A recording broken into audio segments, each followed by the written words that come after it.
And welcome to another action-packed, exciting hour of the Smoky Mountain Wrestling Rewatch Along Project. This is podcasting the way it used to be and the way you like it. This show is a production of the Something Else Podcasting Network, and it is episode number 143 of Smoky Mountain Wrestling from October 22nd, 1994, taped October 3rd, 1994, at the Collette Street Rec Center in Morgantown, North Carolina. My name is Arya, and joining me, as always, is the Sean Casey to my Chad Austin. It's Trey. Trey, how the hell you doing today? What's happening? Not a whole lot. We are a week away from my 10th birthday here on Smoky Mountain. Um, Oh, yes, and we'll get to it, but there's a happening on this show that a similar happening occurred almost exactly 1 year ago. But we'll cover that. We'll cover the event as we get to it. So Trey and I discussed offline that he needed to cover his ears for 5 minutes, and he refuses to cover his ears for 5 minutes. So we're just going to talk about it. Chris Jericho returned on Dynamite tonight as we're taping this. Actually, as we're taping this, it was an hour ago. Um, I need to preface this. I do not hate Chris Jericho. I do not have a problem with anybody out there. If you can still go and you want to wrestle, knock yourself out. You know, go do it. Go do your thing. Go have fun. It doesn't mean I necessarily want to watch him wrestle. And I was sitting here thinking before we started the show, my local TV company in Northeast Pennsylvania, Service Electric, they got Sports Channel Philadelphia in June of 1996. And so that's when I finally got to start watching this ECW thing that the Aftermags wouldn't shut up about. And literally, Chris Jericho debuted on or around the first episode of ECW I saw. So what I'm saying is, I have been watching Chris Jericho wrestle on my television for 30 years. I am not saying this saying that he's old and needs to retire and all this. I'm saying I'm tired of watching him on my television. And that's not to say he's not entertaining. That's not to say he doesn't have good matches. That's not to say anything like that. Just that I'm right now watching Will Ospreay versus Pac on out of the corner of my eye, and I want to see more hot young talent like this. I don't even know how old Pac is. I think he's actually a little older than he than his TV age, but it's like still, it's like you know what I mean. Like I need, I want to see fresh shit, and with all due respect to Chris Jericho, watching him is not fresh. You know what I mean, Trey? I think it's very funny that people have serious opinions about, like, militantly serious opinions about Chris Jericho in the year 2026. I mean, I don't have a militantly serious opinion. It's just that, I also don't want to watch Jon Moxley wrestle anymore, and he's a lot younger than whatchamacallit. He's a lot younger than Jericho. It's not to do with age, just like you get to the point where you see the same thing over and over again. You want something new. And I'm not and hey, if he would have gone to WWE, I'll say that would have been a positive for me because I wouldn't have watched it. But like now to me, this is another person on Dynamite that I really am not excited to sit and watch Dynamite to see him on every week. You know what I mean?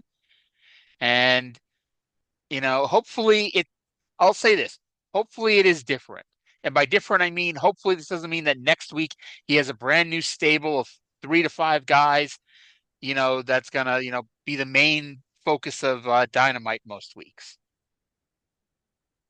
But I just want to say that Arya's opinions on Jon Moxley do not reflect mine or those of Smoky Mountain Wrestling or this station. I'm just tired of watching him have the same fucking match. I, He doesn't I'm have tired the of. same fucking. I don't want to argue about it. I fucking love Jon Moxley. He's brilliant. I'm happy that you love Jon Moxley. I do not love Jon Moxley. again, if we had the exact same opinion about everything, this show would be really fucking boring, you know? And who knows if the show is boring or not, but I think we can agree that at least we don't have the same opinion about stuff. Yeah, But it's true. anywho, let's dive into some Smoky Mountain Wrestling here. October 22nd, 1994. The day before Halloween Havoc 94, which is surprisingly a subject that's going to get brought up on this show. That was so And by weird. I did not expect that. yes. Um let's let's go to the intro with JR and Les Thatcher. Hello again, everyone, and welcome to more exciting Smoky Mountain Wrestling action. I'm Jim Ross, along with Les Thatcher. Thanks for being with us. Last week, he came off the streets. This week, he's here in action. We're talking about Cactus Jack. That's right. He sneaked in on us last week, but he's here on the schedule, and you're going to see the big man in action today, Jim. Ladies and gentlemen, we all know the feud that exists between the Rock and Roll Express and the Gangstas. We have a new installment of that. It looks like just maybe Ricky and Robert may have taken it one step too far. It has spilled out into the public community. We're going to show you some tape. It's not very clear. We knew you'd want to see it. That's coming up later in the program, and you will be amazed. I haven't seen anything like this in a long, long time, ladies and gentlemen. Plus, a very special matchup, the first title defense for Scott Studd and Beat the Champ. That's right, and of course, it was Cactus Jack that put Scott Studd in the driver's seat. He'll be making his first defense against Sean Casey. And in our confrontation segment, the Anderson family will join us along with Tracy Smothers. That's right. Last week, both Smothers and the Andersons alluded to something that happened back in college years ago, and I think maybe today, Jim, you can ask the right questions, and we'll get to the bottom and see what's going on. We're certainly going to try. Plus, ladies and gentlemen, right here, the Smoky Mountain Heavyweight Championship on the line with very, very special stipulations. That's right. The title is at stake. If the Dirty White Boy loses the title, he must subject himself to 10 lashes with a leather strap. But if he wins, Bruiser Bedlam gets 5 of those lashes with a strap, and manager Jim Cornette gets the other 5. All right, ladies and gentlemen, what an hour. Thanks for being with us. Let's go up to the ring and Cactus Jack. All right, we have a big show this week. The title is on the line, the heavyweight championship. Dirty White Boy versus Bruiser Bedlam in the whipping match that they've been building up on house shows now for a few weeks, and we're getting it here on the telly this week for free, if you will. Plus, Scott Studd's got quite the opponent this week on his first defense to Beat the Champ. Steve Casey, who's not to be confused with Scott Casey or Sean Casey or any of the other Caseys we've discussed on this show. I unmuted myself now. Sorry. I tried to talk and couldn't. What are your thoughts on the show we have for us this week? Well, hey, we got new Gangstas and rock and roll footage. I hope it ends up in the parking lot. The parking lot. Maybe it will. Or maybe this is that footage of them fighting in a parking lot. I bet if Vince McMahon had ever seen Chip Kessler, he would have loved him. Chip Kessler is not pretty enough to have been hired by Vince. But he's funny looking. That's true. That's true. He could have had Charlie Minspot doing the whatchamacallit, the live event news. He could have been an understudy for Finkel. Poor Howard Finkel. Love Howard Finkel. We love Howard. Just that he was not the best treated Titan employee. No. All right. So up first, Cactus Jack versus from Extreme PA, which is not a real place, by the way, Chad Austin. Do you think this was a wink and a nod for the inside fans to ECW? Because Chad Austin was a somewhat regular in ECW at this point, and now he's being introduced from Extreme PA. Yeah, I actually wonder if Mick brought Chad Austin with him, because this is, spoiler, this is the one and only Smoky Mountain taping that Chad Austin ever worked. Say what? Yes. Well, he might have been. Now, I will say they used the wrong music for Cactus Jack. He came out to Born to Be Wild by Steppenwolf. And I mean, that's a good song. No doubt about that. But everyone knows that Cactus Jack's real theme is he's not on a team or a member of a gang. He's Cactus Jack, better known as Mr. Bang Bang. Bang Bang. I unapologetically, unironically love that theme. I always loved that he was using that theme while he was A, in a tag team with Max Payne, and B, one half of the World Tag Team Champions with Kevin Sullivan. Yeah. Yeah. Just every the Mr. Bang Bang and Born to Be Wild and what is that one called? Something Funky Groove. What is the name of that production theme? That was the WWF Cactus Jack theme. They're all fucking brilliant. They're all perfect in their own ways. I didn't even know that was a name, Funky Groove. No, that's not the right name, but it's got one of those words in it. It's one of those weird names, like King Booker's theme was Dead White Guys. Lot of groove. Whole lot of groove, you say? Whole lot of groove. From Musique Cinema Television, composed by Olivier Cyril Monic. This is probably the only podcast ever that has given that information. But by the way, like we said, Extreme Pennsylvania, not a real place, and it is not Schuylkill Haven, PA, the home of Vito Marinara. Now, I gotta tell you, Mick Foley versus Austin. I feel like I've seen that matchup before. Yeah, they had some fun ones. While I'm trying to figure out where I know that match from, Mick Foley, Cactus Jack won with the double arm DDT. No elbows off the apron onto the floor here, which proves that Mick Foley in 1994 was smarter than the Thrill Seekers. Yeah. He's saving it. So I'm starting to think, and starting is a strong word because this happened last week too, they did not tape enough stuff this week. Yeah. Last week we got a long replay. I think it was of like that entire Dirty White Boy Bruiser Bedlam whipping angle from a few weeks ago. And then this week, long is probably the wrong word. We got close to 4 minutes of a replay of Cactus Jack helping Scott Studd win the Beat the Champ TV title last week. There were a lot of replays on this show. Yeah. There's nothing wrong with replays. It's like when you have long replays, and it's like, okay, this is enough. But anywho, just world class. Yeah. Well, it was world class. We either wouldn't have any replays or we'd have a 12-minute replay. Yeah. But let's go to JR, who is with Cactus Jack. Cactus Jack rather instrumental in Boo Bradley losing the Smoky Mountain television title here last week, but I'm still a little intrigued by this kindred spirit situation you referred to. Well, Jim, take a look at his face, and you'll see I've just about been through it all. When the Berlin Wall fell, it didn't catch me by surprise. When the federal government raised the interest rates, I'd had a sneaking suspicion for months. But the first time I looked at Boo Bradley and I saw the ugly, twisted face, I saw the horrible, twisted, cellulite-ridden body, it shocked me because I thought I was looking in a mirror.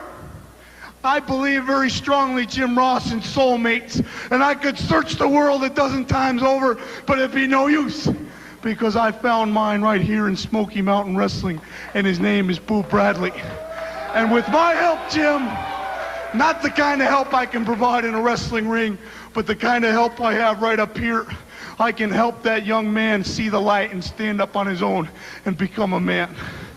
Are you saying that perhaps he has got some poor management at this point in time in his career? I'm saying he's being mistreated, he's being slapped around, and I live to see the day that he says no more. I have a little something to say to you, mister. I don't know who you think you are, but you have no business being out here. Let me get something straight. You cost Boo Bradley the TV title, you cost me a whole lot of money, and the only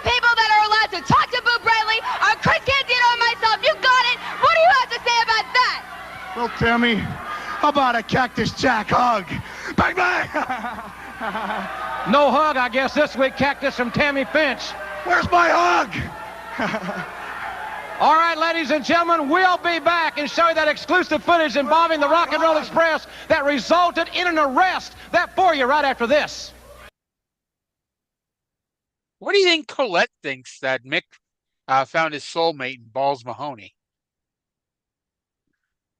Well, maybe she's not as friendly as Boo is.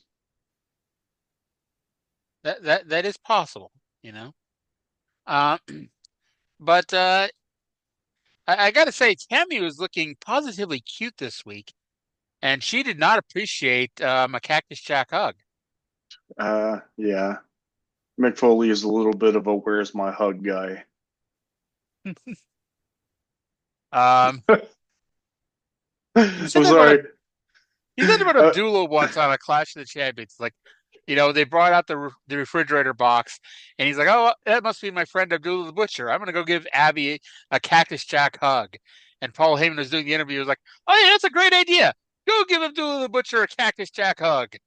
And unfortunately, it was not Abby, but Sting under that box. I just laughed because I was scrolling and I saw that I accidentally wrote "the Gangstas," and it made me think of you remember like the Monstars on the Space Jam. Yep, that's exactly what I was thinking when you said that. Well, I'll be honest, and I guess we'll see how it plays out in the next couple months. But it's like I remember reading about this feud in Mick Foley's book, so I knew it was coming. But like watching it, it's like this is really fucking weird. It's like he's coming in to feud with Chris Candido so we can free the soul of Boo Bradley. We get a really fun Mick and Candido match out of it on TV, though. Wasn't that on one of his DVDs? Yeah, it was like the first Smoky Mountain match I ever saw. I'm 99% sure. In fact, I'm 100% sure that was the first one I saw too. Yeah. Mick Foley's greatest hits and misses. Yes, which came out around the time that they did the Mick Foley is a coward angle with Randy Orton, and so Randy Orton did a commercial for it, talking about what a coward he was, and you know his greatest misses and whatnot. Yeah. It was a great match. So anyway, I think this promo proves that this week's Smoky Mountain Hotline question should have been, would you accept a Cactus Jack hug? Of course. Now, I know that this week's show, and obviously like the next couple of weeks, are all taped at the same time, but I want to know what the results were of last week's poll. Do the fans think the Gangstas were behind Ricky Morton getting attacked? You think they'll ever tell us? You got to call the hotline. Yeah.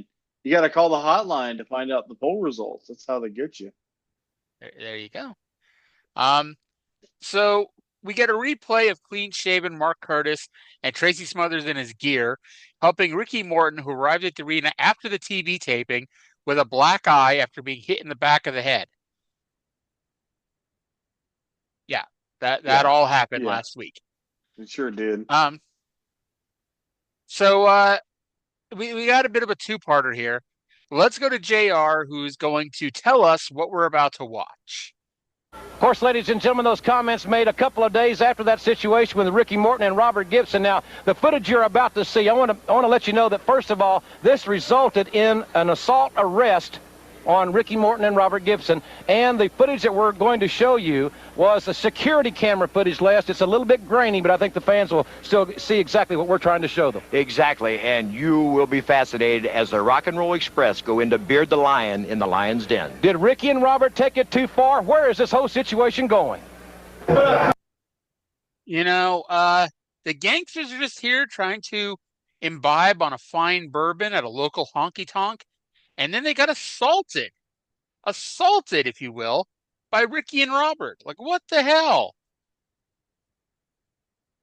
Plus,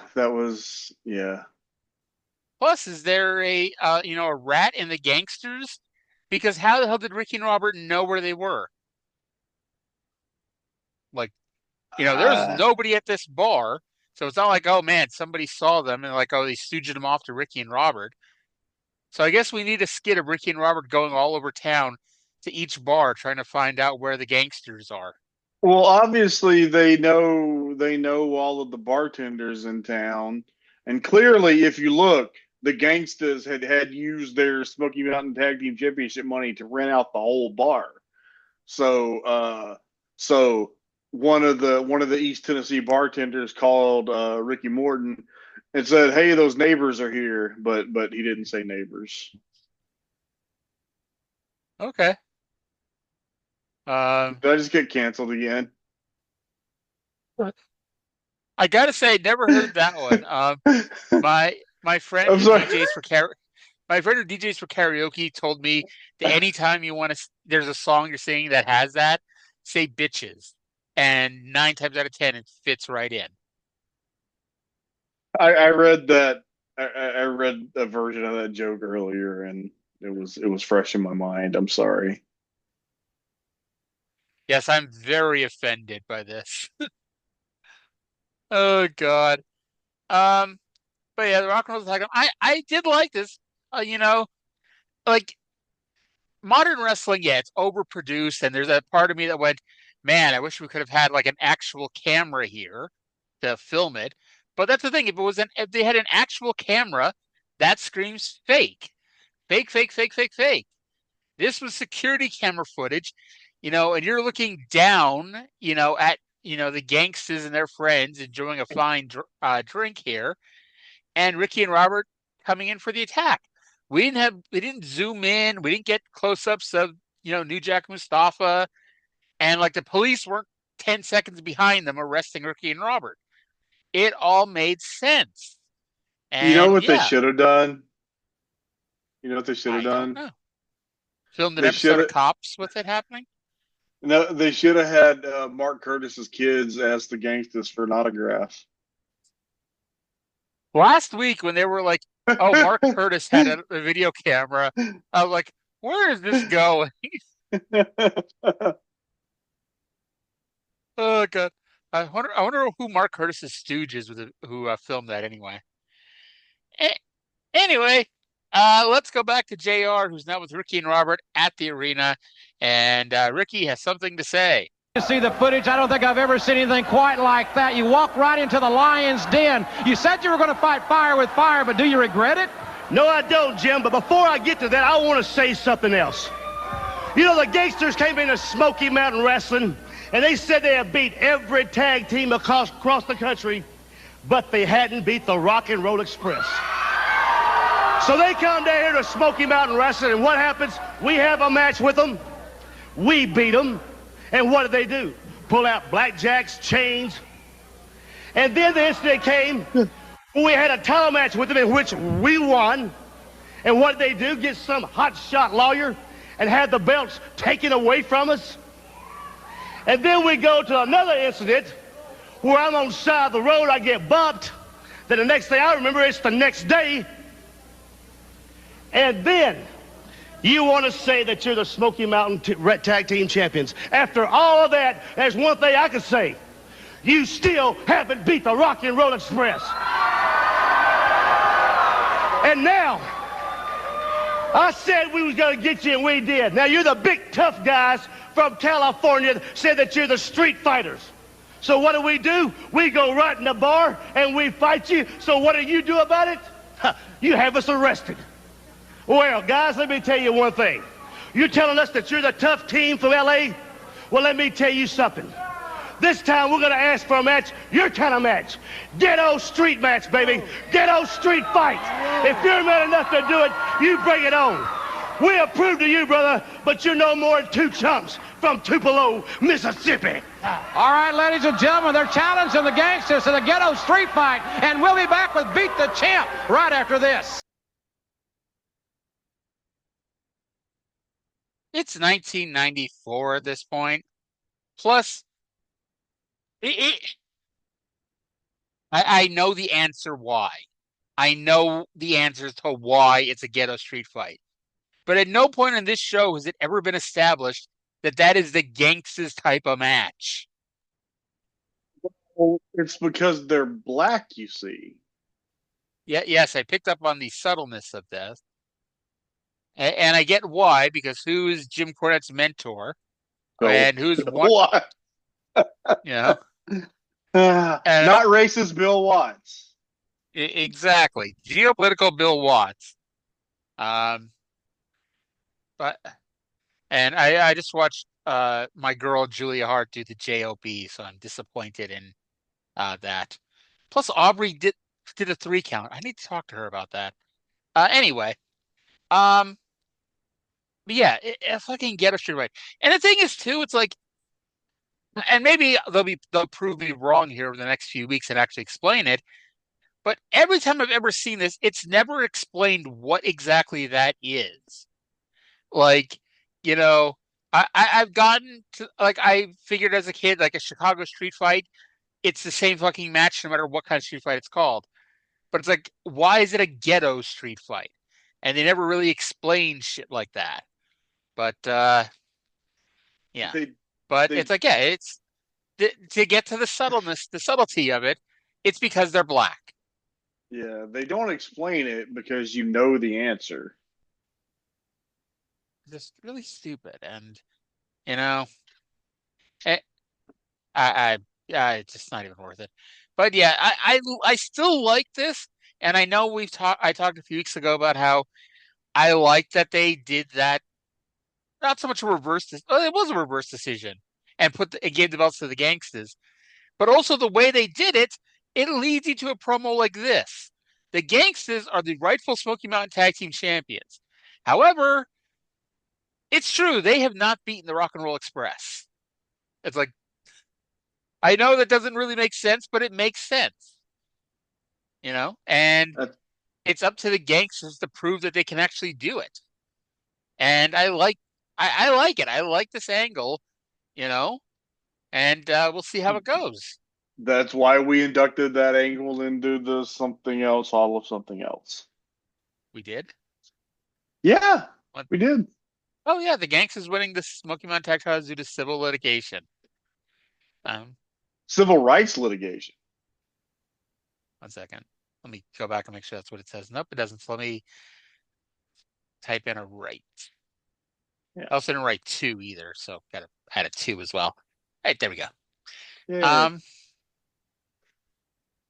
But yeah, it's a fun angle here, and you know, I don't know how long this goes because it's like they don't have a lot. In fact, did they even have a second babyface tag team at this point? Like, they might just drag Scott and Steve out, you know, for the hell of it. For the moment, I guess Brian Lee and Lance Storm. Oh yeah, that weird ass fucking tag team. Yeah. All right, so we'll see where this goes from here. All right, so Beat the Champ TV champion Scott Studd versus Sean Casey, who is not to be confused with Steve Casey from Mid-South Wrestling earlier this week. This match was so important. This I should have done a timestamp. This match is so important that JR talked about how this weekend on the Smoky Mountain Hotline, he would preview the Ric Flair Hulk Hogan match. I'm sure that if I really thought about it and looked, there would be something worse. But just right now, this feels like the jobberist Beat the Champ match. Actually, no. I think this is, because this one you have a fucking finish. Yeah. I mean, even when we had, oh my God, who was the champ? Wasn't it Bobby Blaze? Yeah, Bobby Blaze won from Dirty White Boy by bouncing on top of him. Like, that was pretty bad, but yeah. But Bobby Blaze actually like won for a week or 2 against the job guy. And maybe that's what'll happen here. Maybe Scott Studd next week will, you know, take on George South and get a win over George South. It'd probably be the best match that he's had so far. And I mean, no offense to Scotty Riggs, that could be the best match he's ever had. Now, Tammy Fytch came to the announce desk to talk about all the money she's losing, and then decided to sick Boo Bradley to the ring, and he attacked both men for the no contest, which of course means that due to the rules of Beat the Champ, Scott Studd does retain and does get $1,000 here. Cactus Jack ran down and pulled Boo off, and Boo just stood up and waved at Cactus. I fucking loved that. And so Tammy pulled him away by his chain. That Boo waving happily made it. Yes. Now, I will say this, and I mean, there wasn't anything really to talk about in this match, but there was nothing wrong with it at all.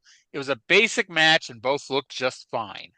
Yes. It was just they were geeks, and this was the nadir of the Beat the Champ TV Championship to this point.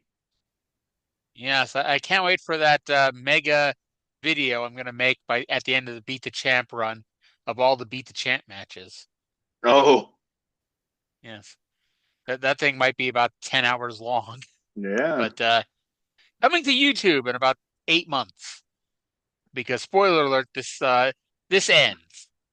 Yeah. Just letting you know that. So from here we go to our second ever confrontation. And I'm going to get away the most disappointing part of it to me up front. They don't sit behind the desk like gentlemen like last week did. So, yeah, a little bit better. With that out of the way, let's go to Confrontation with Jim Ross. Confrontation, where two personalities asked to conduct themselves as gentlemen under penalty of fine or suspension are brought face to face to air their views. Now let's go to this week's Confrontation. All right, ladies and gentlemen, we're back here on Smoky Mountain Wrestling here on Confrontation this week. My guests, Tracy Smothers, Brian, and Ole Anderson, and we've heard a lot of rumor, we've heard a lot of innuendo regarding an altercation that allegedly took place when young Mr. Anderson was in college.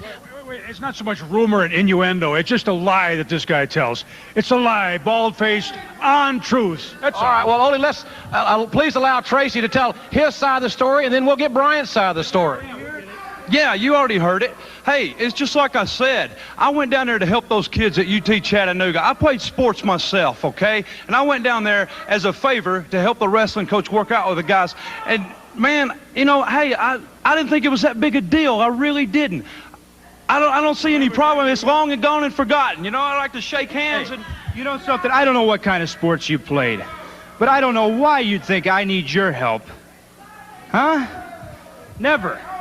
It's amazing to me. You talk about being a sportsman. He's the guy that had somebody on the mat, and you jumped on his back. Now, if that's sportsmanship, I'd like to know where you get it from. You're talking about forgetting things. How in the world are Anderson's going to ever forget what you did? So, Tracy, is that true? You jumped on this young... What did I do? Ole, Brian, what did I do? What did I do? It was so bad. I went down there to help the team work out. What did I do? It was so bad. There's never been anybody that I could trust in this sport except my dad.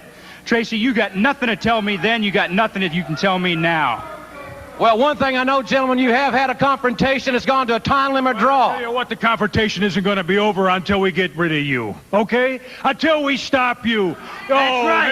Hey. Okay, let me tell you something, Ole Anderson. I got all the respect in the world for you as a man, as a tough son of a gun, yeah.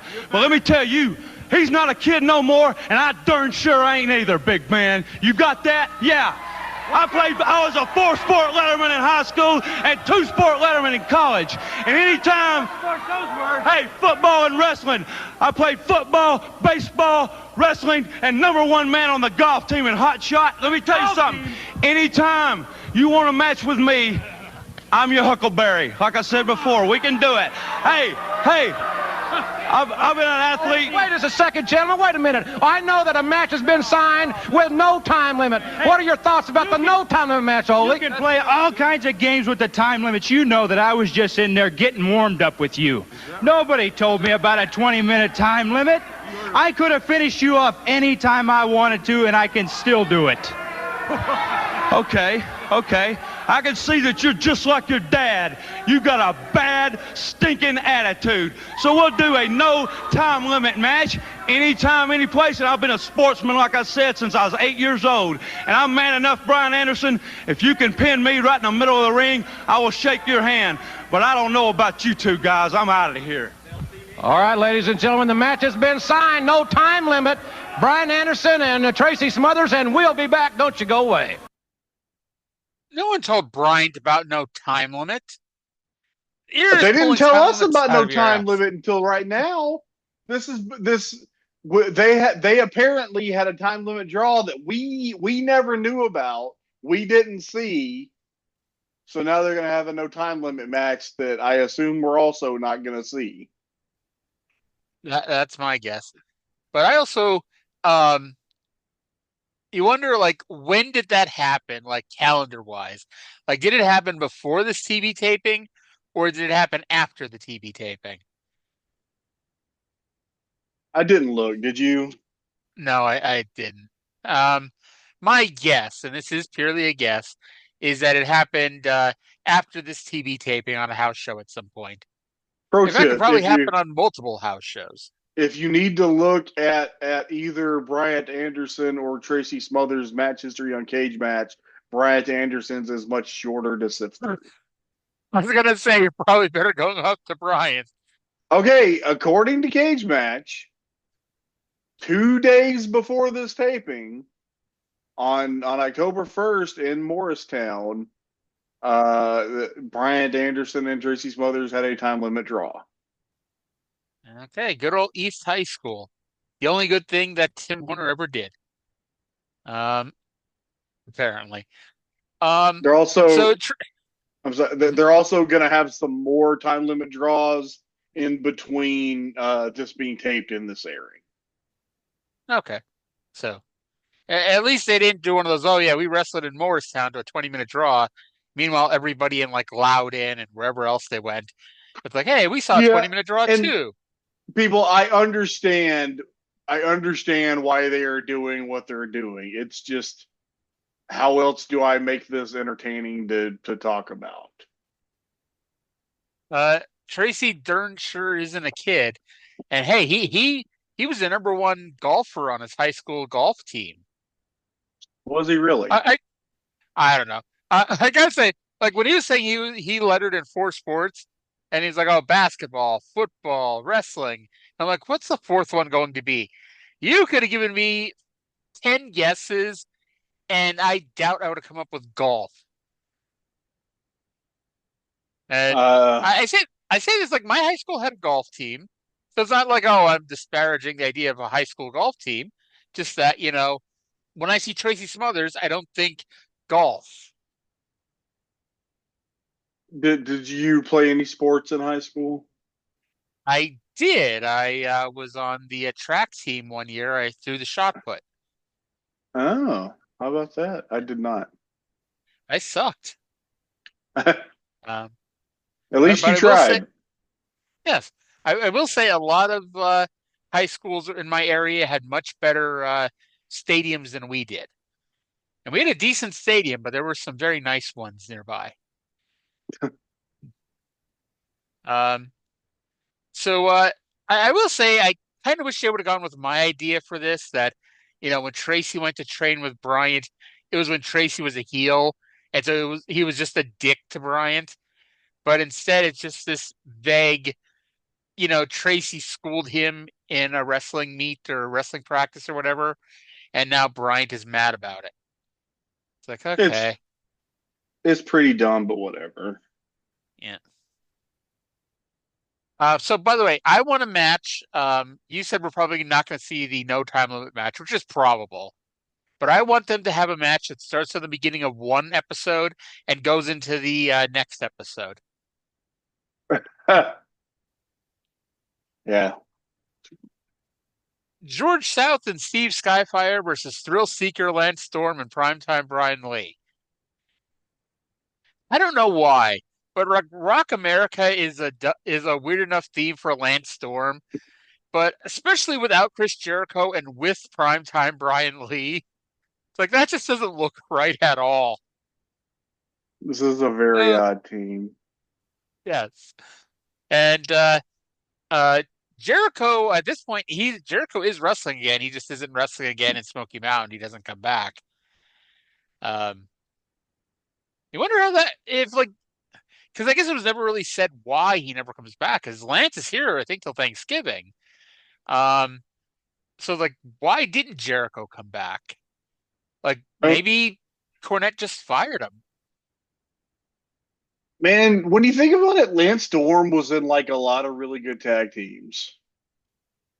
No, most definitely. Him and Mr. Regal, him and Christian, him and Mike Awesome, Candido, just incredible. Look, it's Just Incredible is a fucking doofus and whatever, but the Impact Players was a great tag team. Yes, they were. Yes, they were. And it's funny because they only last about a year.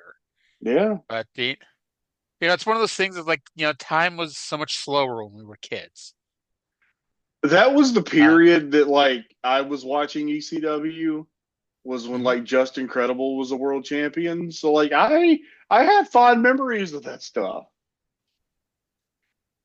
Him and his stupid fucking catchphrase. We're in March on ECW and TNN over on the site formerly known as angrymarks.com. By the way, tonight we do a show. Tonight meaning Thursday night, not tonight meaning Wednesday.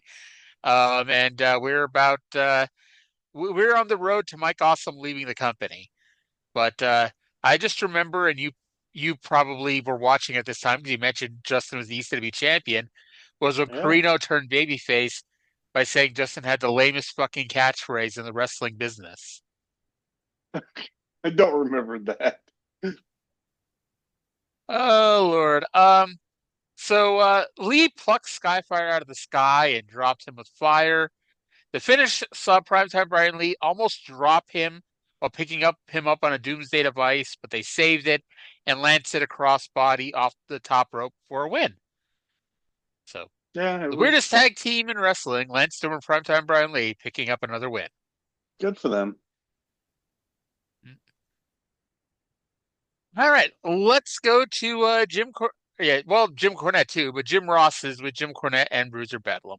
All right, ladies and gentlemen, we are back. Let's cut to the chase. I want to ask you one question. I hope you'll give me an honest answer for once in our long relationship. Who is the mystery opponent for Bob Armstrong at Thanksgiving Thunder? Who is this man? Well, we have had a long relationship, Jim Ross, and I've hated every minute that I've had to look at that big jolly face of yours. But I tell you, today, I like seeing you. I like seeing Les. I like seeing... No, I don't even like seeing those idiots. But, Bob Armstrong, you put your foot in it this time. You said that this would be the last time that I would be able to face you. We made that agreement, and you said that if my man beats you at Thanksgiving Thunder, then you will leave Smoky Mountain Wrestling forever. Now, of course, now there is what I had to give up to you to get that. If you beat my man, then I've got to crawl across the ring on my hands and knees and kiss your stinking, dirty, smelly, Dr. Show-ridden feet. But that ain't gonna happen. No, it's not. Because my man, Jim Ross, that is gonna face Bullet Bob Armstrong at Thanksgiving Thunder and rid Smoky Mountain Wrestling of him, I want to see your face. Abdullah the Butcher. Oh, you can't be serious. You can't be serious. He's in a home or a sanitarium somewhere. No, he's not. I sprung him. I got a big, heavy, reinforced ladder, and I sprung him. You see, let me explain something. He's an animal. No, he's not. He's a butcher. And I'm not joking about this, Bob Armstrong. Abdullah the Butcher is insane. He's out of his mind. He's a sadist. He's a masochist. He takes pleasure in pain. He takes pleasure in cruelty. And Abdullah the Butcher is a man that's traveled the world and left a trail of carnage and broken bones, fines, suspensions, bannings wherever he's been. Nobody will touch the Butcher. Can't go to the WWF, can't go to WCW. Nobody wants to touch the Butcher except me.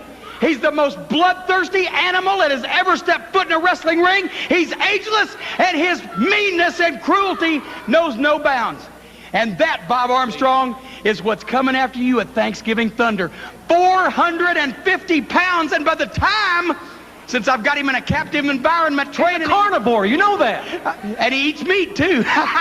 And by the time that he gets finished and Thanksgiving Thunder rolls around, he's going to weigh 500 pounds, Armstrong. You won't be able to move him. When that meat cleaver comes down, your head's going to roll into the 14th row. All right, now, we got to go up and we got to whip the hide off a stinking redneck trailer park trash named the Dirty White Boy. All right, ladies and gentlemen, can you believe it? Abdullah Butcher on his way to Smoky Mountain Wrestling, and the Smoky Mountain Heavyweight title is on the line next. So they haven't said that it is the third annual Thanksgiving Thunder tour. They just keep saying Thanksgiving Thunder, which I'm almost starting to wonder if it is only one show this year. But either way, Trae, I don't know why I feel like I have to tell you this, but Thanksgiving 1994 is on November 24th this year. November 24th, 1994. For no reason whatsoever, I feel it's important to tell you this. The All Japan Real World Tag League this year, November 19th through December 10th. Is Abdullah still doing them in 94? He is. He's teaming with Giant Kamala this year. Which, oh darn, I may have spoiled things for you. Because, yeah, Abdullah the Butcher is not coming into Smoky Mountain Wrestling. I did not look up to see what they do instead, but I was like, because in the back of my mind, I was like, doesn't Abdullah like not show up? Like I don't remember him actually being on Thanksgiving Thunder, and sure enough, he is in Japan. He was in Okayama, Japan, at the Okayama Budokan, in front of 2,300 fans. Abdullah the Butcher and Giant Kamala beat Mighty Inoue and Ryukaku Izomita. I'm happy that we have Trae here to actually pronounce all those names. Yeah. It's funny because before I had the internet and could listen to Dave say all these names for me, I'm just like reading PWI and having no fucking idea how to say half these names. Like Mitsuharu Misawa. The day that Mitsuharu Misawa died was the day that I learned from Dave how to pronounce Akira Tawe's name. Akira Tawe was another one. Like, yeah, no clue. Oh God. But apparently Jim Cornette is the only person who wants to touch Abdullah the Butcher. Devin Nicholson would warn him against that. By the way, at first I thought he said he hated seeing JR's big jolly face, but he said big jowly face. Yes, he did. You know. Yes. He was happy to see JR, is happy to see Les. Not happy to see the fans, though. You know, they don't have that kind of relationship yet, Jim Cornette and the fans. Maybe one day. It's yeah. Now, I guess I did spoil that the third annual Thanksgiving Thunder is in fact taking place on Thanksgiving this year. Well, all right. At least I got that right. You know, and I mean, I guess they don't. The show doesn't air in Canada because I'd be like, well, how are those fans supposed to know when it is? Because Thanksgiving to them is the beginning of October. But yeah. Yeah. All right. Any other thoughts about this? And I guess I didn't actually ask you your thoughts on the tag match before this. Did you have anything to add to either of these? No, I wouldn't have even had as much to contribute as I did if you hadn't told me that Abby wasn't going to be there. Yep. Yeah, and I'm gonna bet, and I mean I don't know this for a fact yet. I guess we'll find out. But I'm gonna bet they didn't fly Bullet Bob over to Japan and have it be like a live feed streamed to the fans there in Knoxville on Thanksgiving night. I'm not thinking that's happening. I just got a feeling. Yeah. So main event time: Smoky Mountain Champion Dirty White Boy versus Bruiser Bedlam with Jim Cornette in the whipping match. Now I'd actually forgotten this part, but they reminded us that last week Dirty White Boy promised a surprise. And did you figure out who it was before White Boy started talking? Yeah, pretty much. As soon as I remembered that he had a surprise, I was kind of like, oh, and then I thought like where they were, because they were in Morgantown, North Carolina, and Mr. Ron Wright had moved to North Carolina by this point. Well, I guess you spoiled it for us, but we're going to play the audio here in a second. But Oh, I'm sorry. I was thinking, no worries. I was thinking it was going to be the love of your life, and that it's going to be young Kimberly. But it was not young Kimberly at all. Let's go to White Boy, who's going to bring out his surprise. You know, I promised you a big surprise. Well, come on down. Apparently he's brought somebody with him here. And Right. The #1 hillbilly, Ron Wright, Jim. oh, Cornette is deathly afraid of Ron Wright. Ron Wright in the Smoky Mountain of the Knoxville Wrestling Hall of Fame. Boy, Cornette is going to distance himself from this man. I heard he had 137 chain matches. This Smoky Mountain title match is underway. And I got to say, I'm disappointed in these fans because they did not react with the proper respect for a legend like Mr. Ron Wright. They gave him a nice little applause, but it should have been more. Well, he wasn't as big in Carolina as he was in Tennessee. That's true, but I'd like to think that everyone should always give Mr. Ron Wright a big round of applause. I absolutely would.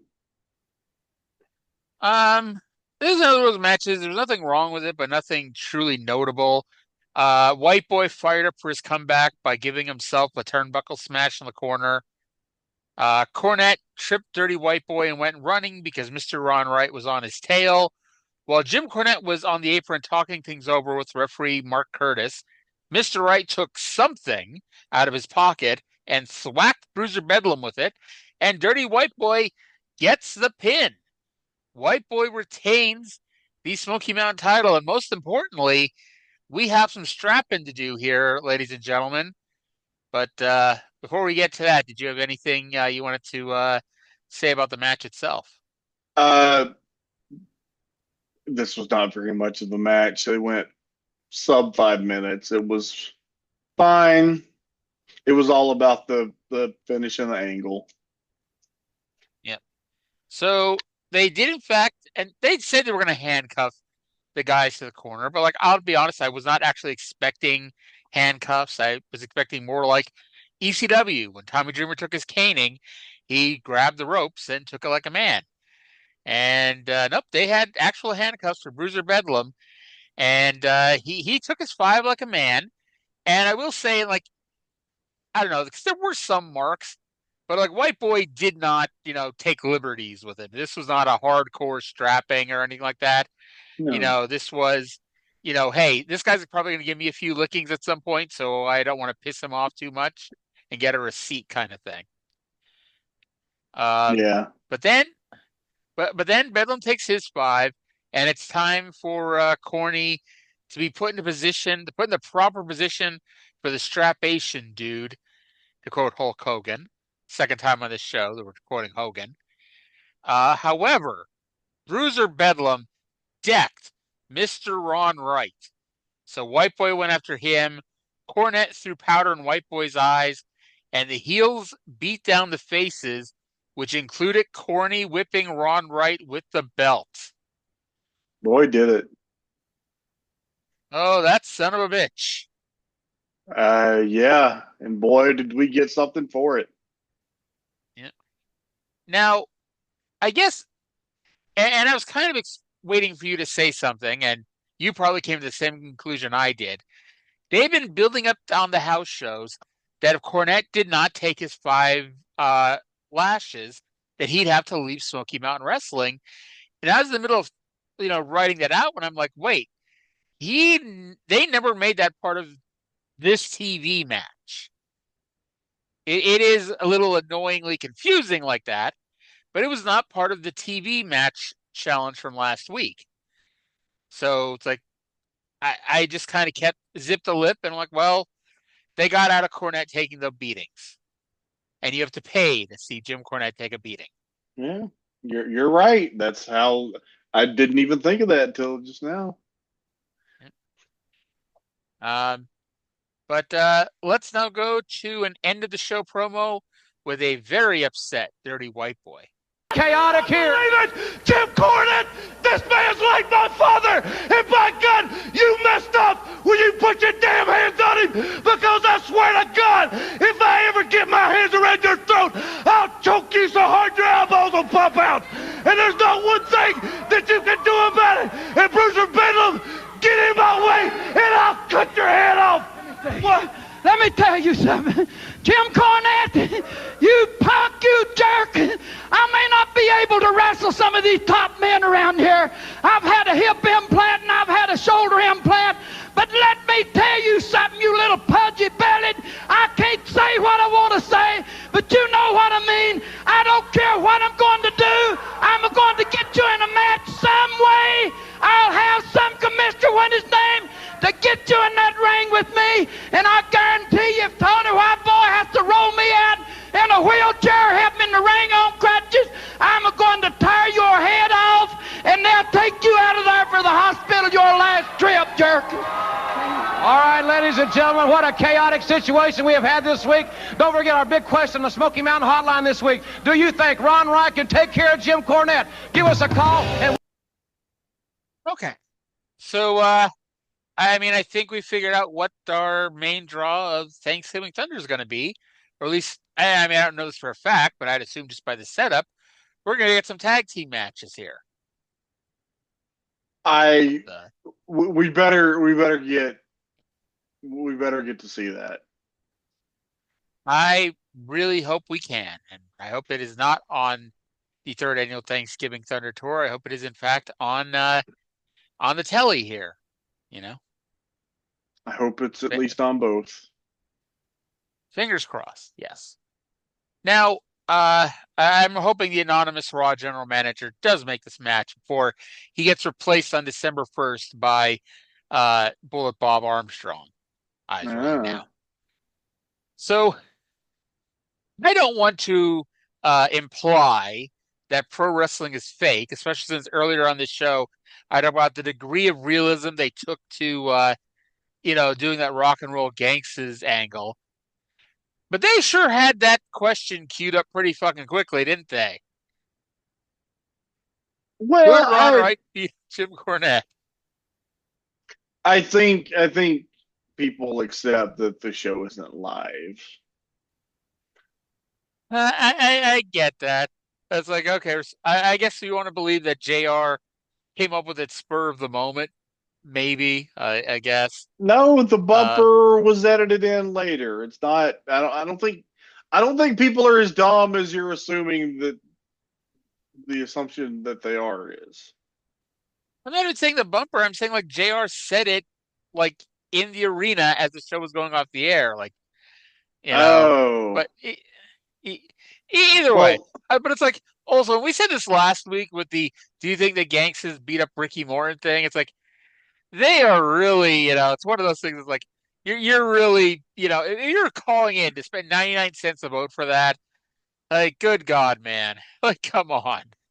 I don't think that the Smoky Mountain Hotline lasts terribly long.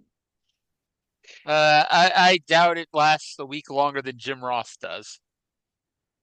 Yeah. Hey, WrestleMania 11 is only 6 months away. Actually, less than 6 months, 5 months away. For the first time, the last time, the only time. Lawrence Taylor versus Bam Bigelow.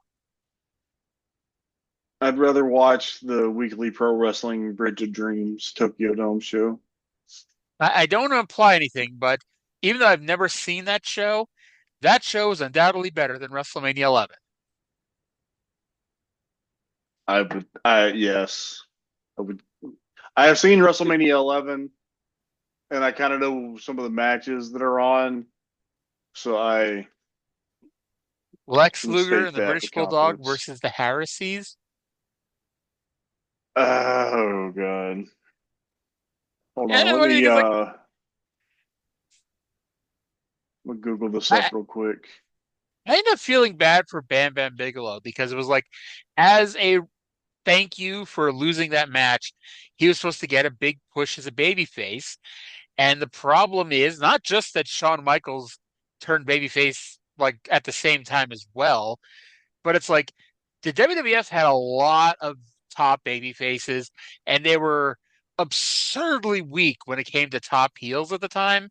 So, like, Bam Bam was doing nothing. He was shooting with fucking Tatanka. And ask Lex Luger, that is not, the best thing to do to keep your momentum. The main event of that Tokyo Dome show, the last match, was Shinya Hashimoto versus Masahiro Chono. And the semi-main was Toshiaki Kawada, Akira Taue, and Johnny Ace versus Kenta Kobashi, Mitsuharu Misawa, and Stan Hansen. People power. And I don't know this for a fact. I mean, if I recall correctly, Dave Meltzer's reported that, not that nobody gave a shit about that IWGP title match, but it's like the All Japan 6-man tag stole the show. Leatherface, Shoji Nakamaki, and Terry Funk versus Cactus Jack and the Headhunters in a barbed wire board and barbed wire baseball bat bunkhouse death match. Wasn't that the match that Mick talked in his book that they tried to set the board on fire? Yeah, yes. And it wouldn't catch? I am pretty sure that was Mick's one and only Tokyo Dome match. Probably, but remember in 2004 when somebody in Japan brought him in, they were trying to bring in Goldberg, but Goldberg backed out. That was Yokohama Arena. Okay.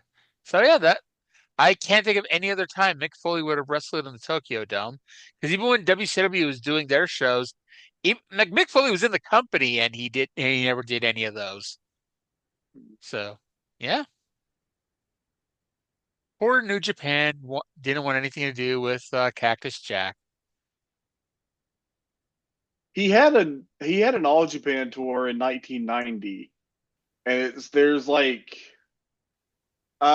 there's a match with Jumbo Tsuruta that airs in clip form on TV, and then there is a handheld of Cactus Jack versus Kenta Kobashi, which is it's not a great match and it's not very long, but it's a historical curiosity. Was it Johnny Ace that he broke the arm of and pissed off Mrs. Baba? Yeah, because Mrs. Baba, that if you ever wondered how fucking John Laurinaitis had this big career in Japan, it was because Mrs. Baba had the hots. Mrs. Baba likes big, tall, blonde Americans who look good in a suit. Who say yes, ma'am, and no, ma'am, and Mrs. Baba loves her gaijin. Mm-hmm. And to think, when Noah split, he didn't stick around and show loyalty to Mrs. Baba. He went to WCW. Yeah, that's kind of. He saw the writing on the wall. Apparently, the match, according to Cage Match, this is the only All Japan match they had with each other. Cactus Jack and Texas Terminator Hoss defeated Johnny Ace and Richard Slinger on the 1991 Champions Carnival Tour, show 8 in some place in Japan that I'm not even going to try to pronounce. And Texas Terminator Hoss, also known in WCW lore as King Kong, part of the Colossal Kongs. I had to look that up too, and I was trying to figure out, is that King Kong? He was also long before Sean Stasiak, he was known as Meat, apparently. I just saw that too. I'm like, huh. There's a match you never knew you needed in your life: Sean Stasiak versus King Kong. The Fat Boys, Meat and Potatoes, defeated Tony Falk and Jungle Jim Steele at the Mid-South Coliseum on March 2nd, 1992. I bet the Potatoes does not have a cage match profile. Oh, I was assuming that was the other Awesome Kong. Maybe. Yes. Poor Kia Stevens. TNA turned her into another Awesome Kong. At least she brought, good to that name. Yeah, I don't know why she wasn't just Amazing Kong, which had been, her name in Japan. Because this was when TNA decided to be WWE and wanted to own all the names. It's how Christopher Daniels became just Daniels there for a while. That was so stupid. Yes, it was. Yes, it was. And I'll be honest, like everyone talks shit about Hulk Hogan's TNA run, and it was, I agree with a lot of it. But the one thing that Hogan and Bischoff at least were behind was getting rid of all the stupid fucking gimmick matches. Okay, gun to your Like, head. Do you remember Trevor Murdoch's TNA name? Jethro Holiday. You are a true TNA historian. Or just a true wrestling historian. But yeah, Jethro Holiday. There was that weird 2009 period where they're just like the most random ass people were showing up in TNA because they wanted to bring in Lance Cade because I think Cade had gotten cut too, but then Cade got re-signed. Mm-hmm. That was one, like, didn't Lance Cade get fired for like having a seizure on a plane? I don't remember. I remember he worked All Japan in like 2010. When did he die? Like, I thought he died in 2009, but I guess not. 2010. Okay. August 13th, 2010, and he had wrestled in Japan like the month before. So Kevin Von Erich, Lance Cade, or I'm sorry, David Von Erich, Lance Cade. What that tells you is if you're, a big, tall, blonde Texan, don't work in Japan. Because fuck, didn't Austin break Chono's neck? Yes. Yes. Yeah. Tall, blonde Texas guys do not do well in Japan. Yeah, tall I don't blonde know. Texans, no. Dark Yeah, haired Texans did very well. yeah. I don't know of any modern day tall blonde Texans, but if you're out there listening to this, I don't know why you wouldn't be. Don't accept a booking in Japan.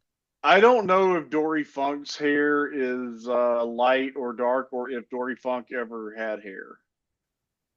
Dory is probably not taking any bookings in Japan right now. Dory wrestled in Japan up to fucking like forever. Like as long as he was wrestling, he went to Japan like several times.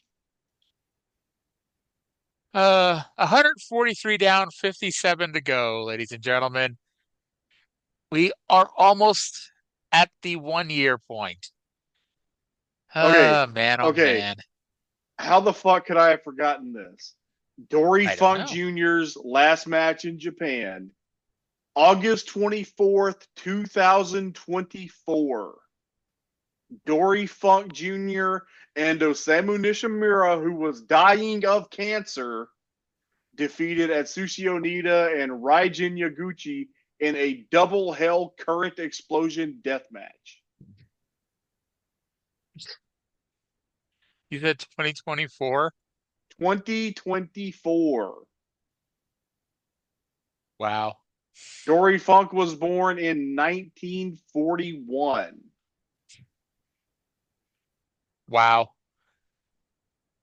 Yeah.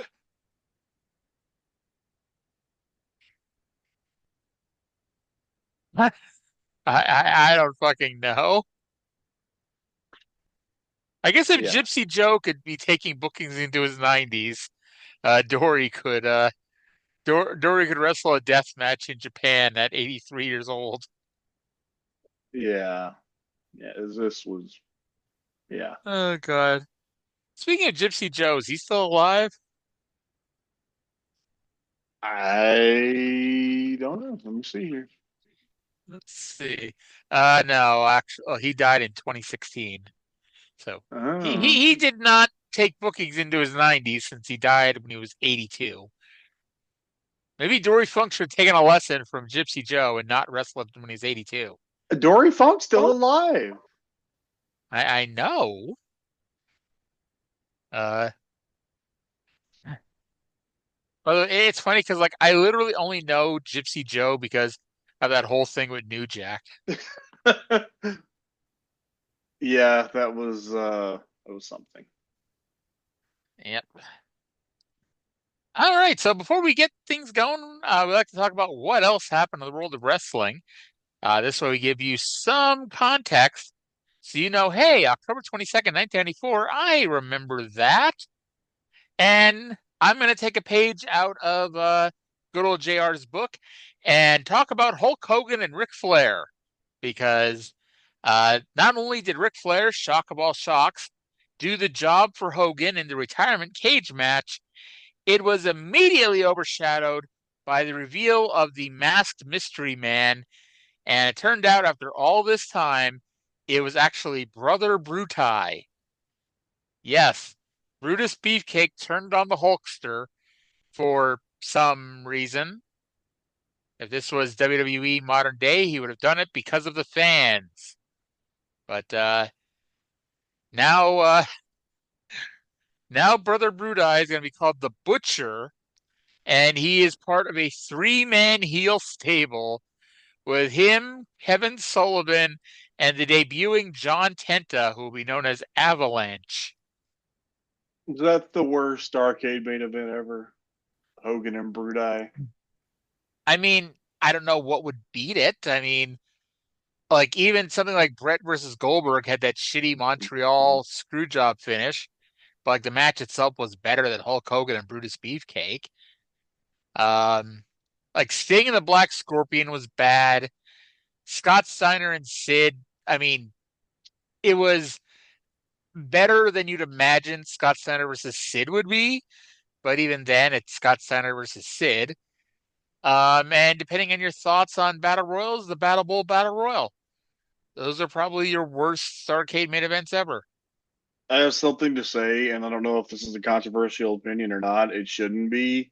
You son of a bitch. The Flair and Harley race match at Starrcade 83 has to be the worst Harley race Ric Flair match that ever happened. Has to be. Probably, you know. I'm sure Harley was thinking about all the zeros on the check that Vince would have written for him the night before. That match sucked, and most of it was Gene Kiniski's fault. Yes. Gene Kiniski is not a very good referee. He was the way the entire fucking match. And the winning pinfall was so fucking slow. Yeah. Like, he should have been brought in to be Nick Patrick at Starrcade 97. Yeah. Oh. Was Gene Kiniski still alive in 1997? I gotta know now. I do not know.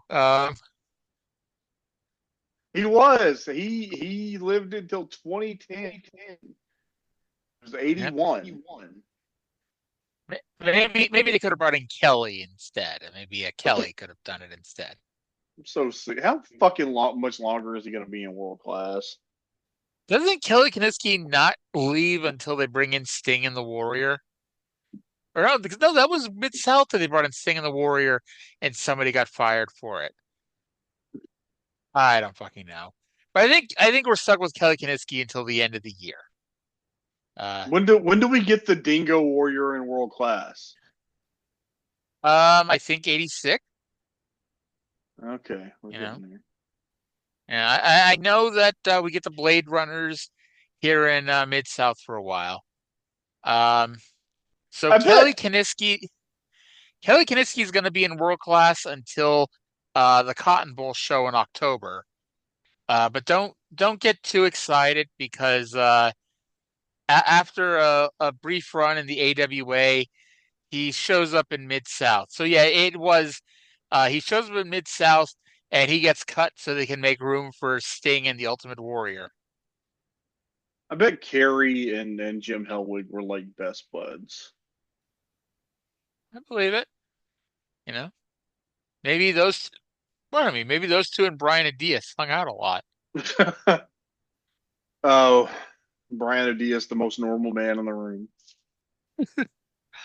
Here's a random match from a show in San Antonio. American Force, Paul Diamond and Shawn Michaels and Kelly Kiniski defeated J.R. Hogg, Killer Brooks, and Ox Baker in September of '85. Sounds like a Lulu to me. It does. By the way, we have other stuff to talk about this week in wrestling. Jacques Rougeau retired. And as we said last week, if you want to know more about that, listen to the Friday Night Spot show from a few months ago at this point. Missy Hyatt sued WCW this week for, among other things, sexual harassment, sexual discrimination, workplace discrimination, negligence, assault and battery, being cheated on her merchandise income, and much more. We'll be off the air before this lawsuit settles out of court in December of '96. Maybe Tammy should call Missy's lawyer. Yeah, that lawsuit that lawsuit doesn't get settled either until we're off the air. And then A+ reference. Yep. The UFC, this is like always one of those funny things. Like UFC is trying to prove that they're a shoot and they're legitimate. But this comes up a few times, including now. UFC called up Eric Bischoff because they wanted Haku for UFC 4 in December. Bischoff said no, and instead offered them Sergeant Craig Pitbull Pittman, who does have an extensive amateur wrestling background, but UFC had already booked Dan Severn, and they tried to do 8 different disciplines. So Sergeant Craig Pitbull Pittman did not compete in the UFC. So what was Ming's discipline? Who fucking knows? I guess he was wasn't he a sumo? Yeah, there you go. Yeah, maybe he could have been the sumo guy. Really, you might want to laugh, and people may laugh, but like Sergeant Craig Pitbull Pittman, he was wasn't he like whatchamacallit, oh my God, what was it? What was that tournament he was in Japan? He was in some sort of tournament in Japan, I know. A Vale Tudo 95 he was in. And he made it to the second round of that tournament and actually has an all-time MMA record of 2-2, last defeating Tony Horn in October of 2012. You remember? So laugh if you like, but the guy has his chops, I guess.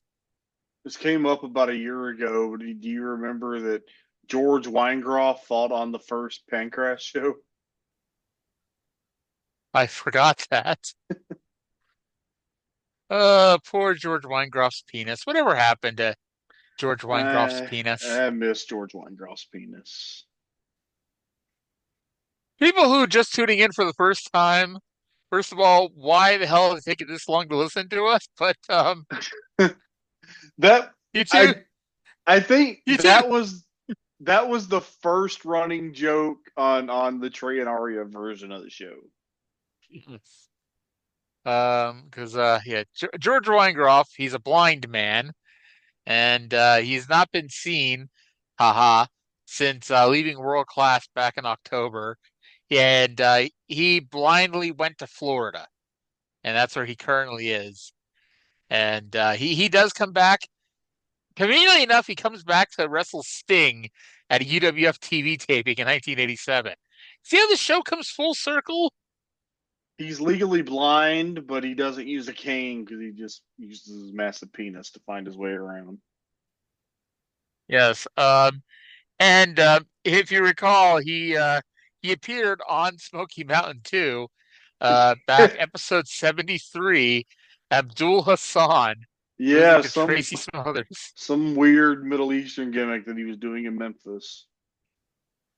It's funny because they don't have any of his Memphis stuff here listed, but they do have an All Japan tour in '87. Yeah. Actually, a couple All Japan tours in '87.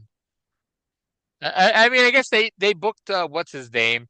Oh my God, why can I never remember his fucking name? The pride of Monte County, Texas. Johnny Uh, Mantell.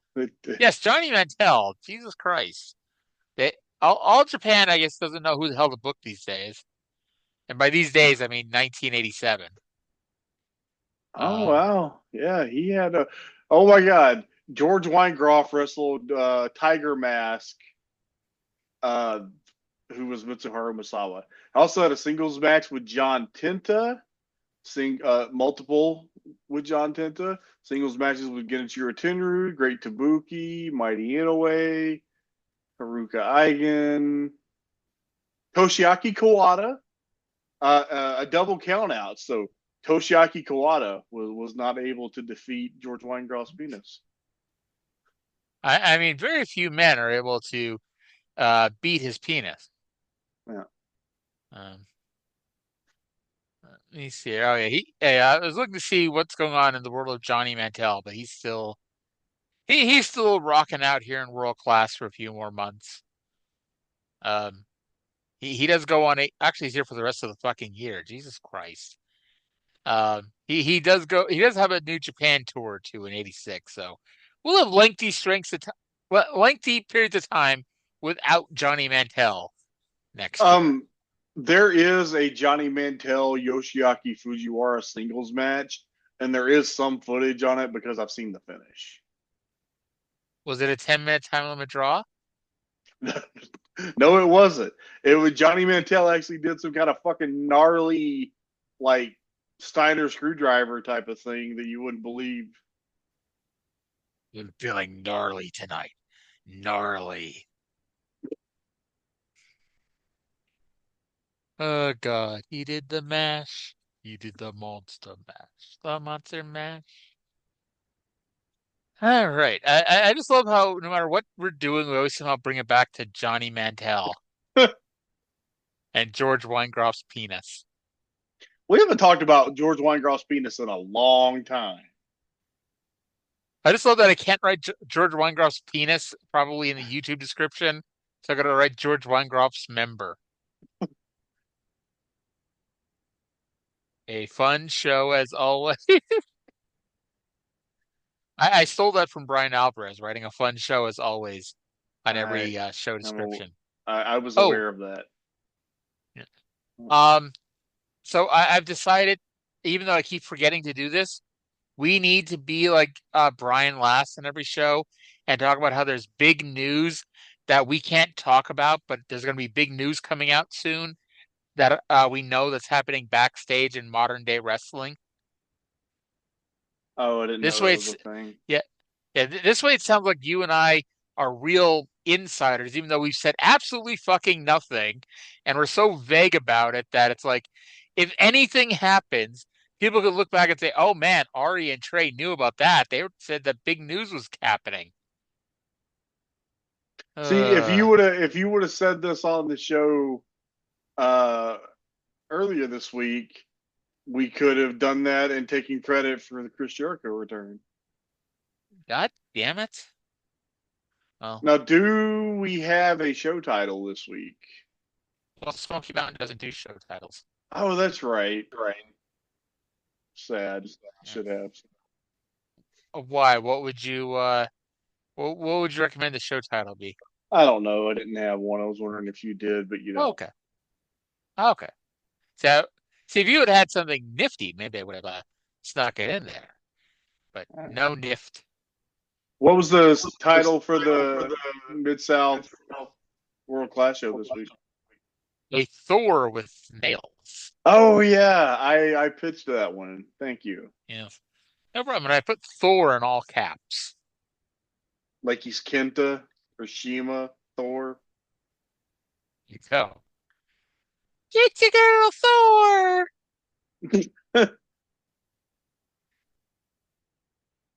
I'm telling you this thing right now. Butch Reed, Tim Duggan, Terry Taylor, I'm gonna kick your ass. Yay!